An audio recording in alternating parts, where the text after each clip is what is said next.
Hello and welcome back to the world of psychology.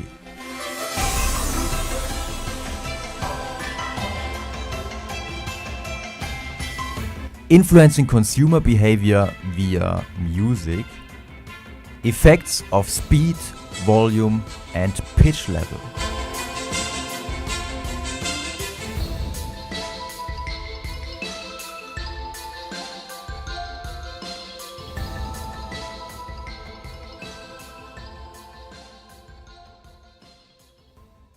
Whereas in the last episode we discussed the effects of different kinds of music on sales rates. So does it make a difference whether the background music is classical music, top 40 music, or for example drinking songs? In this episode we will take a look at different attributes of the music. So does it make a difference if one and the same song is played with a different speed, at a higher volume level, or in a different key, for example D major versus D minor? Let's dive into this by taking a look at a quite funny study which observed the effects of different speeds of music. It's a little study conducted by McElroy and Standing in 1992, published in the journal Perceptual and Motor Skills, and the title of the study is Fast Music Causes Fast Drinking. As I said, it's only a little study. It's more like a pilot study because they only had 40 participants. Nevertheless, they argue that their study is some kind of replication of another study which was conducted in a cafeteria. And in this former study, it could be observed that depending on the speed of the background music in the cafeteria, people had on average a higher bites on average rate. I'm not kidding. There were psychologists observing and noting every bite of these, in brackets, only 11 participants. And when the background music was playing at a higher speed, indeed participants had a higher bytes per minute rate. So I think one of the most important findings of this study is psychologists are really crazy. And also a little bit crazy is the study by McElroy and Standing, because in this study they didn't observe the effects of different music speeds on eating behavior, but on drinking behavior. So they told the participants a cover story. They told them, well, the study is about testing a soda. All you have to do is to drink a little bit of soda, and later on you rate the soda in respect to taste. While the participants were in this room in which they drank and tested the soda, in the background music was playing. And for 20 participants, this music was playing really fast at a speed of 132 beats per minute. But for the other 20 participants, the speed was rather slow. It had a speed of about 54 beats per minute. And the music, by the way, was played by a piano. So you can imagine with piano music, it's more easy to change the speed without changing the song. Because if you have a pop song or a rock song and you play them at a different speed, of course, this wouldn't work.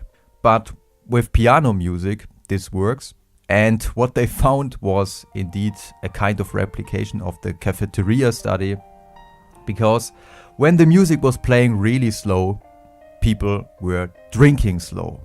And when the music was playing really fast, people were drinking the soda much faster. And these results are discussed by the authors in terms of an arousal hypothesis. So maybe the faster music led to a higher arousal level. And with a higher arousal level, your actions can become faster. And this might also happen to your drinking behavior.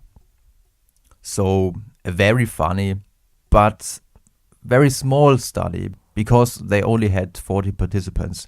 So it should be treated more like a pilot study until we have replications with much bigger numbers of participants.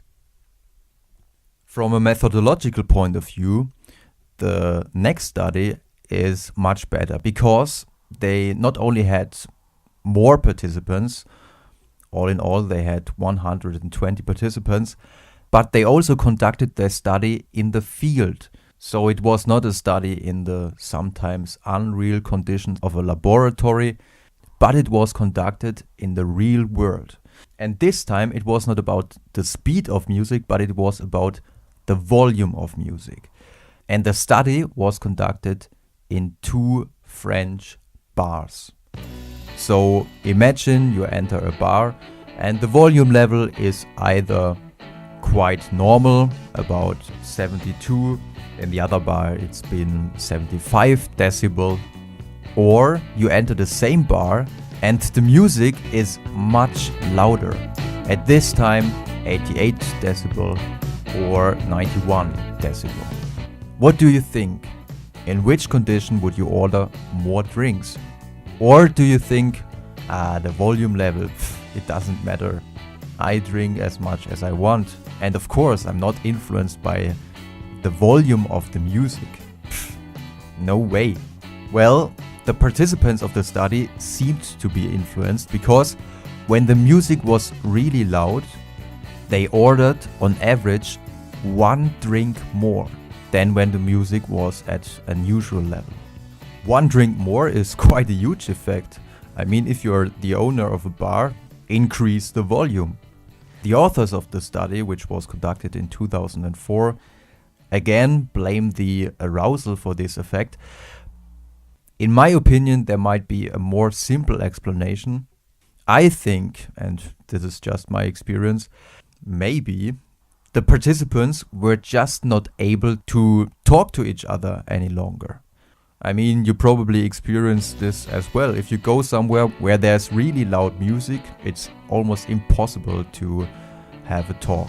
So there's almost no distraction from drinking. I mean, the only thing you can do in this bar, unless there are possibilities to dance, the only thing you can do is drinking. But maybe in the long term, when customers think about it, they will say, I won't go there any longer because, hey, all you can do there is drinking. Well, of course, for some people this might be a plus. So this is something they should make research on as well.